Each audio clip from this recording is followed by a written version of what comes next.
ರಾಂಪುರ ಒಂದು ಸುಂದರ ಹಳ್ಳಿ. ಹಸಿರು ಹೊಲಗಳು, ಪಕ್ಷಿಗಳ ಚಿಲಿಪಿಲಿ, ಎತ್ತಿನ ಗಾಡಿಗಳು. ರಘು ಹೊಲದಲ್ಲಿ ಕೆಲಸ ಮಾಡುತ್ತಿರುತ್ತಾನೆ. ಕಾವ್ಯ ಒಬ್ಬ ಸುಂದರ ಹುಡುಗಿ ಆಗಿರುತ್ತಾಳೆ. ಬಸ್ಸಿನಿಂದ ಕಾವ್ಯ ಇಳಿಯುತ್ತಾ ಮನೆಗೆ ಹೋಗುತ್ತಿರುತ್ತಾಳೆ. ರಘು ಅವಳನ್ನು ಮೊದಲ ಬಾರಿಗೆ ನೋಡುತ್ತಾನೆ. ನೋಡಿ ಅವಳನ್ನು ಹೀಗೆ ಅಂದುಕೊಂಡ. ಅವಳು ಯಾರು? ದೇವತೆಯಂತೆ ಕಾಣ್ತಾಳೆ. ಇವಳನ್ನು ನಾನು ಇಷ್ಟು ದಿನ ನೋಡೇ ಇರಲಿಲ್ಲ. ಮರುದಿನ ಬೆಳಗ್ಗೆ ಕಾವ್ಯ ನೀರು ತೆಗೆದುಕೊಳ್ಳಲು ಬಾವಿಗೆ ಬರುತ್ತಾಳೆ. ಬಕೆಟ್ ಜಾರಿ ನೀರಿಗೆ ಬೀಳುತ್ತದೆ. ಅದನ್ನು ನೋಡಿದ ರಘು ತಕ್ಷಣ ಓಡಿ ಬಂದು ಕಾವ್ಯಳಿಗೆ ಸಹಾಯ ಮಾಡುತ್ತಾನೆ. ರಘು ಮಾಡಿದ್ದ ಸಹಾಯವನ್ನು ನೋಡಿದ ಕಾವ್ಯ ರಘುಗೆ ಹೀಗೆ ಹೇಳಿದಳು, ಧನ್ಯವಾದಗಳು.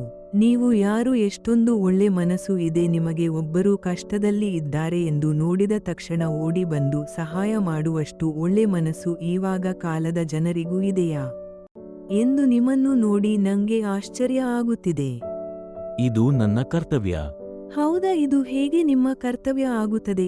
ನಾನು ನಿಮಗೆ ಗೊತ್ತಿದ್ದರೆ ಇಲ್ಲ. ನಿಮ್ಮ ಅಕ್ಕ, ನಿಮ್ಮ ತಂಗಿ ಇಲ್ಲ. ನಿಮ್ಮ ಹೆಂಡತಿ ಆಗಿದ್ದರೆ ಅದು ನಿಮ್ಮ ಕರ್ತವ್ಯ ಆಗುತ್ತಿದ್ದು. ಅದು ಯಾವುದೂ ಅಲ್ಲ ಅಲ್ವಾ? ಅದಕ್ಕೆ ನೀವು ಮಾಡಿರುವುದು ನಿಮ್ಮ ಸಹಾಯ ಆಗುತ್ತದೆ, ಕರ್ತವ್ಯ ಆಗೋಲ್ಲ. ಈಗ ನಮ್ಮ ಪರಿಚಯ ಆಯಿತು ಅಲ್ವಾ? ನೀವೇ ಹೇಳಿ ನನಗೆ, ನೀವು ಹೇಳಿರೋದ್ರಲ್ಲಿ ಯಾವ್ದು ಆಗೋಕೆ ನಿಮಗೆ ಇಷ್ಟ ಇದೆ ಎಂದು. ಆಗ ಕಾವ್ಯ ಏನು ಹೇಳದೆ ನಾಚಿಕೊಳ್ಳುತ್ತಾಳೆ. ಆಗ ಇಬ್ಬರು ನಗುತ್ತಾರೆ. ಹಾಗೆ ಅವರಿಬ್ಬರ ನಡುವೆ ಸ್ನೇಹ ಆರಂಭವಾಗುತ್ತದೆ. ಪ್ರತಿದಿನ ಭೇಟಿಯಾಗುತ್ತಾರೆ. ಹೊಲ, ಗದ್ದೆ, ದೇವಸ್ಥಾನ, ಕೆರೆ. ಒಂದು ದಿನ ಊರಿನ ದೇವಸ್ಥಾನ ಬಳಿ ಇರುವ ಕೆರೆ ಅಂತೀರ ಕುಳಿತು ಹೀಗೆ ಮಾತನಾಡುತ್ತಿರುತ್ತಾರೆ. ಕಾವ್ಯ ಹೀಗೆ ಹೇಳಿದಳು, ಓ ರಘು, ನನಗೆ ಶಿಕ್ಷಕಿ ಆಗಬೇಕು ಎನ್ನುವ ಒಂದು ದೊಡ್ಡ ಕನಸು ಇದೆ. ರಘು, ನಿನ್ನನ್ನು ನಾನು ಮದುವೆ ಆದರೆ ನಿನ್ನೂ ಈ ಕನಸನ್ನು ನನಸು ಮಾಡಲು ನನ್ನನ್ನು ಓದಲು ಕಳಿಸ್ತೀಯಾ? ನಿನ್ನ ಕನಸು ಖಂಡಿತ ನಿಜವಾಗುತ್ತೆ ಕಾವ್ಯ. ನಾನು ನಿನ್ನ ಕನಸಿಗೆ ತೊಂದರೆ ಮಾಡೋದಿಲ್ಲ. ನೀನು ನಿನ್ನ ಕನಸನ್ನು ಈಡೇರಿಸಲು ನೀನು ನಿನ್ನ ಕಲಿಕೆ ಬಗ್ಗೆ ಹೆಚ್ಚು ಗಮನ ಕೊಡು ಕಾವ್ಯ. ನೀನು ಖಂಡಿತ ಶಿಕ್ಷಕಿಯಾಗುತ್ತೀಯಾ? ಗ್ರಾಮದಲ್ಲಿ ಜಾತ್ರೆ ನಡೆಯುತ್ತದೆ. ರಘು ಜಾತ್ರೆಯಲ್ಲಿ ಕಾವ್ಯಲನ್ನು ನೋಡುತ್ತಾನೆ. ಮಾತಾಡಿಸಬೇಕು ಕಾವ್ಯಗೆ. ಏನು ಆದ್ರೂ ನಾನು ಉಡುಗೊರೆ ಕೊಡ್ಬೇಕು ಎಂದುಕೊಳ್ಳುತ್ತಾನೆ. ಆದರೆ ಅಲ್ಲಿನ ಜನರ ನಡುವೆ ಕೊಡಲು ಆಗುತ್ತಿಲ್ಲ. ಬೇರೆ ಕಡೆಯಲ್ಲಿ ಆದರೂ ಕೊಡಬೇಕು. ಕಾವ್ಯಲನ್ನು ನಾನು ಮಾತನಾಡಿಸಬೇಕು ಎಂದು ನಂತರ ಕಾವ್ಯ ರಘು ಭೇಟಿಯಾಗುತ್ತಾರೆ. ಕಾವ್ಯ, ಹೂ ತಕೋ. ಇದು ನಾನು ಕೊಡುತ್ತಿರುವ ಮೊದಲ ಹಾಗೂ ಚಿಕ್ಕ ಉಡುಗೊರೆ. ಇದನ್ನು ತಕೋ ಕಾವ್ಯ.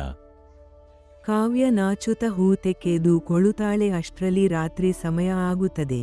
ಅವರಿಬ್ಬರು ಮನೆಗೆ ಹೋಗಬೇಕು. ರಾತ್ರಿಯಾಗುತ್ತಿದೆ ಎಂದುಕೊಂಡು ರಸ್ತೆಯಲ್ಲಿ ನಡೆದುಕೊಂಡು ಹೋಗುತ್ತಾರೆ. ಮಳೆ ಪ್ರಾರಂಭವಾಗುತ್ತದೆ. ಅಲ್ಲಿ ರಸ್ತೆ ಪಕ್ಕದಲ್ಲಿ ಒಂದು ಚಿಕ್ಕ ಮನೆ ಕಾಣುತ್ತದೆ. ಅಲ್ಲಿ ಹೋಗಿ ಇಬ್ಬರು ಆಚೆ ನೆನೆಯದ ಹಾಗೆ ನಿಂತುಕೊಳ್ಳುತ್ತಾರೆ. ಅದೇ ರಾತ್ರಿ ಮಳೆಯಲ್ಲಿ ರಘು ಕಾವ್ಯಳನ್ನು ತಬ್ಬಿಕೊಂಡು ಹೀಗೆ ಹೇಳಿದ, ಕಾವ್ಯ, ನಾವಿಬ್ಬರು ಯಾವಾಗಲೂ ಹೀಗೆ ಸದಾಕಾಲ ಜೊತೆಯಾಗಿರಬೇಕು ಕಾವ್ಯ. ನಾನು ನಿನ್ನನ್ನು ತುಂಬಾ ಪ್ರೀತಿಸುತ್ತೇನೆ ಕಾವ್ಯ. ರಘು, ನಾನು ಅಷ್ಟೇ ನಿನ್ನನ್ನು ತುಂಬಾ ಇಷ್ಟಪಡುತ್ತೇನೆ. I love you. ಮರುದಿನ ಕಾವ್ಯ ತಂದೆ ವಿಷಯ ತಿಳಿದುಕೊಳ್ಳುತ್ತಾನೆ. ವಿಷಯ ತಿಳಿದ ತಕ್ಷಣ ಮನೆಗೆ ಬಂದು ಜೋರಾಗಿ ಕೋಪದಿಂದ ಕಾವ್ಯ ಕಾವ್ಯ ಎಂದು ಜೋರಾಗಿ ಕೂಗಿದ. ಆಗ ಕಾವ್ಯ ಬರುತ್ತಾಳೆ. ಯಾಕೆ ಅಪ್ಪ ಎಷ್ಟೊಂದು ಜೋರಾಗಿ ಕರೀತಾ ಇದ್ದೀರಾ? ಏನೂ ಆಯಿತು? ಯಾಕೆ ಅಪ್ಪ ಈ ಅಷ್ಟೊಂದು ಕೋಪ ಮಾಡಿಕೊಂಡಿದ್ದೀರಾ? ನೀನೇ ಎಲ್ಲಿ ಹೋಗಿದೆ? ಜಾತ್ರೆಯಿಂದ ನೇರವಾಗಿ ಮನೆಗೆ ಬರ್ದೆ ಎಲ್ಲಿ ಹೋಗಿದೆ? ನಂಗೆ ಎಲ್ಲಾ ವಿಷಯ ತಿಳಿದಿದೆ. ನೀನು ಆ ರೈತನ ಜೊತೆ ಎಲ್ಲಿ ಹೋಗಿದೆ? ರೈತನ ಜೊತೆ ಸುತ್ತಾಡಲು ಹೋಗಿದ? ಅವನನ್ನು ನೀನು ಇಷ್ಟಪಡುತ್ತಿದ್ದೀಯಾ? ಹೇಳು. ಇದು ನಾನು ಎಂದಿಗೂ ಒಪ್ಪುದಿಲ್ಲ. ರೈತನ ಜೊತೆ ಮದುವೆ ಬೇಡ.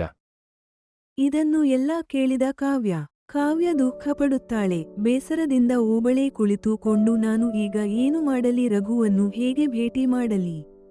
ಹೇಗೆ ಮಾತಾಡಿಸಲಿ? ನಮ್ಮ ಪ್ರೀತಿಯನ್ನು ಹೇಗೆ ಜೀವಂತಗೊಳಿಸಲಿ? ದೇವರೇ, ನೀನೇ ದಾರಿ ತೋರಿಸು ಎಂದುಕೊಳ್ಳುತ್ತಾಳೆ ಅವಳನು. ಕಾವ್ಯಲನು ಮನೆ ಹೊರಗೆ ಬರಲು ಬಿಡುವುದಿಲ್ಲ. ರಘು ಅವಳನ್ನು ನೋಡಲಾಗದೆ ಬೇಸರದಿಂದ ಬೇಸರಗೊಳ್ಳುತ್ತಾನೆ. ಅವರು ಜೊತೆಯಲ್ಲಿ ಸುತ್ತಾಡಿ ಕುಳಿತು ಮಾತಾಡಿದ ಜಾಗದಲ್ಲಿ ರಘು ಒಬ್ಬನೇ ಸುತ್ತಾಡುತ್ತಾ ಕಾವ್ಯಲ ಎಲ್ಲಾ ಮಾತುಗಳನ್ನು ನೆನಪಿಸಿಕೊಳ್ಳುತ್ತಾನೆ. ಕಾವ್ಯಲನು ನೋಡದೆ ಬೇಸರಕೊಂಡ ರಘು ಒಂದು ನಿರ್ಧಾರ ತೆಗೆದುಕೊಂಡು ಹೀಗೆ ಹೇಳಿದ, ನಾನು ನನ್ನ ಪ್ರೀತಿಗಾಗಿ ಹೋರಾಡುತ್ತೇನೆ. ಎಷ್ಟೇ ಕಷ್ಟ ಬಂದರೂ, ಯಾರು ಏನೇ ಅಂದರೂ ನನ್ ಹೋರಾಟ ನಿಲ್ಲಿಸಬಾರದು. ನಮ್ಮ ಪ್ರೀತಿಗಾಗಿ ನಾನು ಹೋರಾಡಿ ಅವರ ಅಪ್ಪನಿಂದ ಮೆಚ್ಚುಗೆ ಪಡೆದು ಕಾವ್ಯಲನ್ನು ಮದುವೆ ಆಗಬೇಕು. ರಘುವಿನ ಪ್ರಯತ್ನ. ರಘು ಹೊಸ ಕೃಷಿ ತಂತ್ರಗಳನ್ನು ಬಳಸುತ್ತಾನೆ. ಕಷ್ಟಪಟ್ಟು ಒಬ್ಬನೇ ಕೃಷಿ ಹೊಸ ವಿಧಾನವನ್ನು ಮಾಡುತ್ತಾನೆ ಅವನ್ನು ಪಡಿರೋ ಕಷ್ಟಗೆ ಒಳ್ಳೆ ಪ್ರತಿಫಲನೂ ಸಿಗುತ್ತದೆ. ಒಳ್ಳೆಯ ಬೆಳೆ ಬರುತ್ತದೆ. ಅವನ್ನ ಹೂ ತೋಟ ಎಲ್ಲ ಬೇರೆ ಬೇರೆ ಹೂಗಳು ನೋಡೋಕೆ ಸಾಕಾಗುವುದೇ ಇಲ್ಲ, ಅಷ್ಟೊಂದು ಸುಂದರವಾಗಿರುತ್ತದೆ. ಮರುದಿನ ಹಳ್ಳಿ ಜನರು ಅದನ್ನ ನೋಡುತ್ತಾ ಎಷ್ಟೊಂದು ಚೆನ್ನಾಗಿದೆ ಈ ಹೂ ತೋಟ ಎಂದು ಮಾತನಾಡುತ್ತಿರುತ್ತಾರೆ. ಗ್ರಾಮಸ್ಥರು ಮೆಚ್ಚುತ್ತಾರೆ. ನೋಡು ರಾಮಣ್ಣ, ನೋಡೋಕೆ ಕಣ್ಣೇ ಸಾಲದು, ಅಷ್ಟೊಂದು ಸುಂದರವಾಗಿದೆ ಈ ಹೂ ತೋಟ. ಸತ್ಯದ ಗೆಲುವು. ಗ್ರಾಮಸಭೆ. ಗ್ರಾಮದ ಹಿರಿಯರು ಹೀಗೆ ಮಾತನಾಡುತ್ತಾರೆ. ಆಗಲೇ ಕಾವ್ಯಳ ತಂದೆ ಶಂಕರ್ ಅಲ್ಲಿ ನಡೆದುಕೊಂಡು ಹೋಗುತ್ತಿರುತ್ತಾನೆ. ಅವರ ಮಾತನ್ನು ಶಂಕರ್ ಕೇಳಿಸಿಕೊಳ್ಳುತ್ತಾನೆ. ನೋಡಿ, ನಮ್ಮ ರಘು ಎಷ್ಟು ಒಳ್ಳೆ ಮತ್ತು ಎಷ್ಟು ಸಂಸ್ಕಾರ ಇರುವ ಹುಡುಗ. ನಾವು ಇಷ್ಟು ವಯಸ್ಸಾದರೂ ಇತರ ಬೆಳೆ ಬೆಳೆಯಲು ಆಗಿರಲಿಲ್ಲ, ಆದರೆ ಅವನು ಇಷ್ಟು ಚಿಕ್ಕ ವಯಸ್ಸಿನಲ್ಲೇ ಎಷ್ಟು ದೊಡ್ಡ ಸಾಧನೆ ಮಾಡಿ ಹೊಸ ಕೃಷಿ ವಿಧಾನ ಉಪಯೋಗಿಸಿಕೊಂಡು ಎಷ್ಟು ಚೆನ್ನಾಗಿರುವ ಹೂಗಳನ್ನು ಬೆಳೆದಿದ್ದಾನೆ. ರಘು ತುಂಬಾ ಬುದ್ಧಿವಂತ. ಇದನ್ನು ಕೇಳಿದ ಶಂಕರ್ ಯೋಚಿಸುತ್ತಾನೆ. ಶಂಕರ್ ರಘುವನ್ನು ಭೇಟಿ ಮಾಡಿ ರಘು ಜೊತೆ ಮಾತನಾಡಬೇಕು ಎಂದುಕೊಂಡು ಶಂಕರ್ ರಘು ಅಂತೀರ ಹೋಗುತ್ತಾನೆ. ಶಂಕರ್ ಅನ್ನು ನೋಡಿದ ರಘು ಹೀಗೆ ಹೇಳಿದ. ನೀವು ಏನು ಸರ್ ನನ್ನ ಅಂತೀರ ಬಂದಿದ್ದೀರಾ? ನನಗೆ ಒಂದು ಮಾತು ಹೇಳಿದರೆ ನಾನೇ ನಿಮ್ಮ ಅಂತೀರ ಬರುತ್ತಿದೆ. ಇವಾಗ್ ಏನು ಆಯಿತು ರಘು? ನಾನು ಬಂದಿದ್ದು ತೈದೆ. ನಾನು ಬಂದಿದ್ದು ಏನು ಎಂದರೆ ನನ್ನ ಮಗಳನ್ನು ಸಂತೋಷವಾಗಿಟ್ಟುಕೊಳ್ಳುತ್ತೀಯಾ? ನಾನು ನಿನಗೂ ನನ್ನ ಮಗಳಿಗೂ ಮದುವೆ ಮಾಡಿಸಬೇಕು ಎಂದು ಕೊಟ್ಟಿದ್ದೇನೆ. ನಿನಗೆ ಇದು ಒಪ್ಪಿಗೆ ಇದೆಯಾ? ರಘು, ನೀನು ಏನು ಹೇಳುತ್ತೀಯಾ? ಇದು ಏನು ಹೇಳುತ್ತಿದ್ದೀರಾ ಸರ್ ನೀವು? ನಿಮ್ಮ ಮಗಳು ನನ್ನ ಪಾಲಿಗೆ ಬಂದ ಅದೃಷ್ಟ ದೇವತೆ ಸರ್. ಖಂಡಿತ ನಾನು ಕಾವ್ಯಳನ್ನು ಜೀವನಪೂರ್ತಿ ಕಣ್ಣಿನಲ್ಲಿ ಕಣ್ಣು ಇಟ್ಟು ನೋಡಿಕೊಳ್ಳುತ್ತೇನೆ ಸರ್. ನೀವು ನನ್ನ ಮೇಲೆ ನಂಬಿಕೆ ಇಟ್ಟುಕೊಳ್ಳಿ ಸಾಕು. ಆಗಲಿ ರಘು, ನಾನು ನಿನ್ನ ನಂಬಿ ನನ್ನ ಮಗಳನ್ನು ನಿನಗೆ ಕೊಟ್ಟು ಮದುವೆ ಮಾಡುತ್ತೇನೆ. ಮರುದಿನ ಬೆಳಗ್ಗೆ ಕಾವ್ಯ ಕನಸು. ಕಾವ್ಯ ಶಿಕ್ಷಕಿಯ ಪರೀಕ್ಷೆಯಲ್ಲಿ ಉತ್ತೀರ್ಣಳಾಗುತ್ತಾಳೆ. ಕಾವ್ಯ ಅವಳ ಹೆಸರು ನ್ಯೂ ಪೇಪರ್ನಲ್ಲಿ ನೋಡಿ ಸಂತೋಷದಿಂದ ಗ್ರಾಮದವರಿಗೆ ತೋರಿಸುತ್ತಿರುತ್ತಾಳೆ. ಗ್ರಾಮದ ಎಲ್ಲರೂ ಅಭಿನಂದಿಸುತ್ತಾರೆ. ಮದುವೆ ಸಿದ್ಧತೆ. ಗ್ರಾಮವೇ ಹಬ್ಬದ ವಾತಾವರಣ. ಸಂಗೀತ, ನೃತ್ಯ, ಸಂಭ್ರಮ. ರಘು ಮತ್ತು ಕಾವ್ಯ ಮದುವೆಯಾಗುತ್ತಾರೆ. ಹೊಸ ಜೀವನ ಆರಂಭಿಸುತ್ತಾರೆ. ಹೊಲದಲ್ಲಿ ಇಬ್ಬರೂ ಕೈ ಹಿಡಿದು ನಡೆಯುತ್ತಾರೆ. ಜೊತೆಯಾಗಿ ಕಾವ್ಯ ರಘುಗೆ ಹೀಗೆ ಹೇಳುತ್ತಾಳೆ.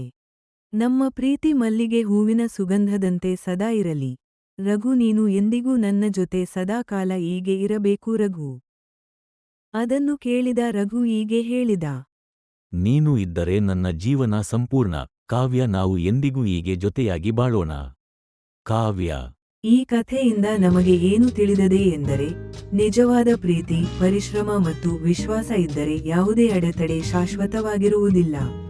ಈ ಕಥೆ ನಿಮಗೆ ಇಷ್ಟವಾದರೆ ಒಂದು ಲೈಕ್ ಮಾಡಿ. ಇನ್ನು ಯಾವ ತರ ಕಥೆ ಬೇಕು ನಿಮಗೆ ಎಂದು ಒಂದು ಚಿಕ್ಕ ಕಾಮೆಂಟ್ ಮೂಲಕ ತಿಳಿಸಿ.